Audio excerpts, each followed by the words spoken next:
سأحاول تجميع 100 قروي للانتقام من الإليجر وهزيمة الملك. الفيليجر يمتلكون قدرات خاصة ويمكنهم الحفر والزراعة وتجميع الخشب والدايموند وأي شيء حرفيا، فسأستطيع جمع 100 قروي وهزيمة ملك الإليجر. تابعوا الفيديو إلى النهاية.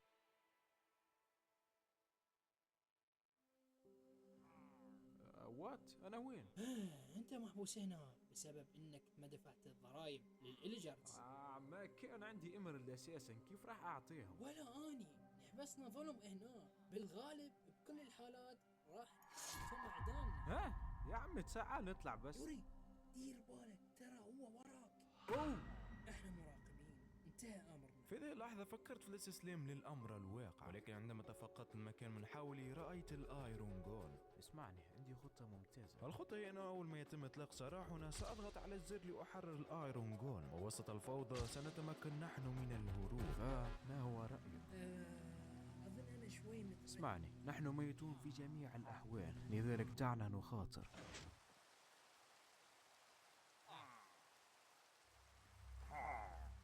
اهرب! حاولت الهروب أنا والفيليجر لكن فعل إحدى الفخاخ بالغلط. وقعت بالفخ. اسمعني، راح أرجع يوما ما عشان لا أخذك. ارجع.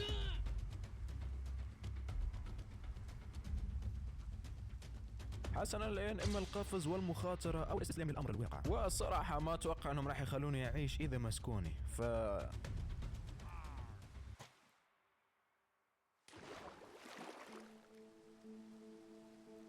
عشت حياتي وأنا أحاول الهروب من الإليجر، ولكن هذه المرة شعرت بأنه علي القيام بشيء مختلف. قررت أن أخوض الحرب. أيها الفيليجر، أنا هو قائدكم.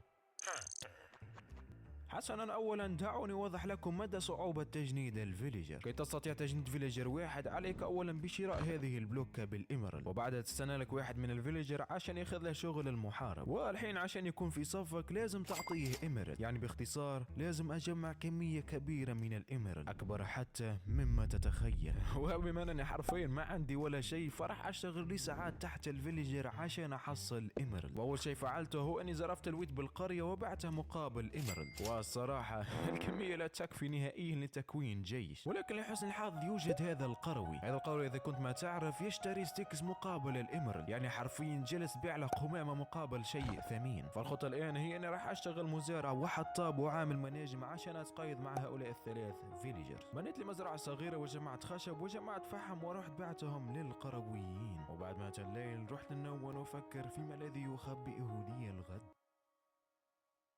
في صباح اليوم التالي قررت ما فعلته البارحة، ولكن اكتشفت بأن الأشجار قريبة من القرية نفذت، والآن علي المخاطرة والابتعاد مرحبا.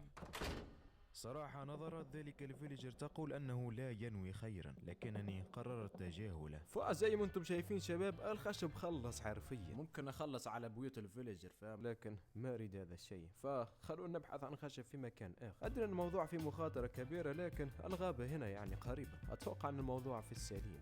هذا ما كنت أتوقعه، لأن بعد صعودي لأعلى الجبل رأيت ما كنت أخشى حدوثه. هؤلاء هم جنود الإليجر، جاءوا ليأخذوا الضرائب. فعدت إلى القرية لأختبئ وتركت لي فتحة لأرى منها الأحداث. أيها الفيليجر، اصطفوا لتقدموا الضرائب وإلا سنقتلكم جميعا.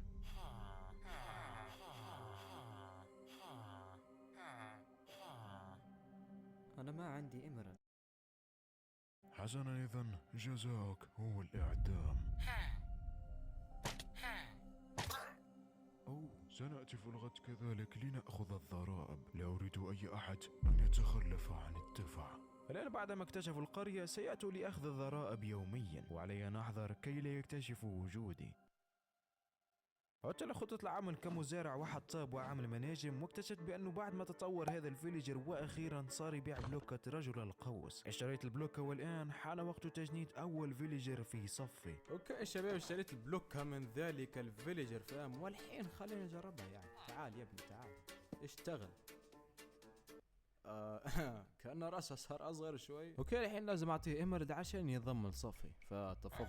والله يتبعني نايس. أوكي تعال يا بني، خلينا نجرب جعفر على بقرة مثلا. تعال يا جعفر تفضل، إنها غنيمة. أوه والله أيمه نار. أوه حتى أخذ اللحمة يا عمي. هات اللحمة، هات اللحمة. كذلك يوجد فيليجرين آخرين وهو رجل الشيلد، وهذا هو أفضلهم بالنسبة لي لأنه يستطيع أن يستعمل الشيلد وفي نفس الوقت لديه دمج عالي و25 نقطة هيلث، لكنه بطيء للغاية. أما المجند فيمتلك سيف من الخشب و20 نقطة هيلث وسرعة متوسطة نوعا ما، لكن المشكلة بأنه أولا تحتاج لتجميع الأكل للجنود، وثانيا تجميع الموارد لبيعها للفيليجر ياخذ وقت كثير، وهذا